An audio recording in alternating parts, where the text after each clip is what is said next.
सज्जनों, सत्य ही ईश्वर है और ईश्वर ही सत्य है। और जहाँ सत्य रहता है, सत्य धर्म रहता है, वहीं ईश्वर रहता है। और जहाँ सत्कर्म होता है, सत्कर्म से बढ़कर के कोई पूजा नहीं, सत्कर्म से बढ़कर के कोई यज्ञ नहीं, सत्कर्म से बढ़कर के कोई प्रार्थना नहीं, सत्कर्म से बढ़कर के कोई तप नहीं, कोई यज्ञ नहीं। यानी देखिए, सत्कर्म में बहुत बड़ी शक्ति है।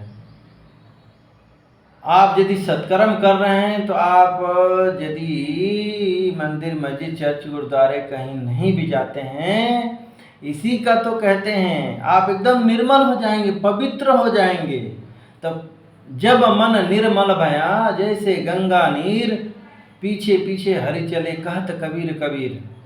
निर्मल मन सूजन पावा, कूड़ कपट छल छिद्र न भावा।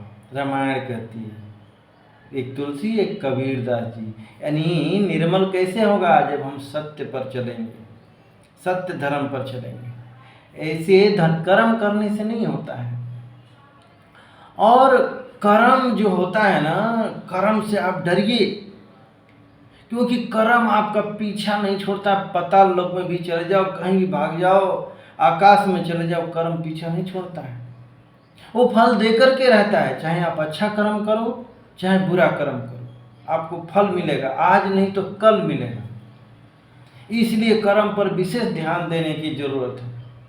आप कर्म पर ध्यान दें, और कि हम अच्छा कर्म कर रहे हैं कि बुरा कर्म कर रहे हैं। अब यदि बुरा कर्म करेंगे तो आपका बुरा परिणाम आएगा। आज देख रहे हैं कि लोगों ने खूब लपक के जीव हत्या करी ना, अभी भी कर रहे हैं, फैक्ट्रियां बना ली हैं। तो आज देख रहे हैं कि मनुष्यों को मारने के लिए भी बम, बारूद, मिसाइलें बन गई हैं, परमाणु बम बन गया और चल रहे हैं, अब चलेंगे, तैयार रहिए। लोगों ने पानी का दोहन किया, खूब इधर उधर बहाया। आज देख रहे हैं कि पानी की कमी होने वाली है, सूखा पड़ने वाला है। लोगों ने पेड़ पौधों को काट दिया, देख रहे हैं कि भीषण गर्मी पड़ रही है, ऑक्सीजन की कमी हो गई, शहरों नगरों में प्रदूषण, रहने लायक नहीं बचा है। ये सब क्या है? कर्म का ही तो परिणाम है। लोगों ने छल कपट, बेईमानी, धोखा, झूठ, फरेब किया। आज देख रहे हैं कि परिवार नष्ट हो गए, कोई किसी की नहीं सुन रहा है।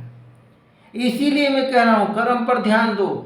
आप और भी जाकर के जिसको आपने मारा है, काटा है, सताया है, सब जाके भुगतना। कोई नहीं बचाने आता। आपको कोई बुखार होता है, आपको कोई हटता है, आपको कोई हत्या आदि करते हैं, आपको साथ में कोई जाता है, अकेले ही जाना पड़ता है। इसीलिए कर्म का फल आपको अकेले ही भोगना पड़ता है। इस चीज़ का ध्यान रखिए।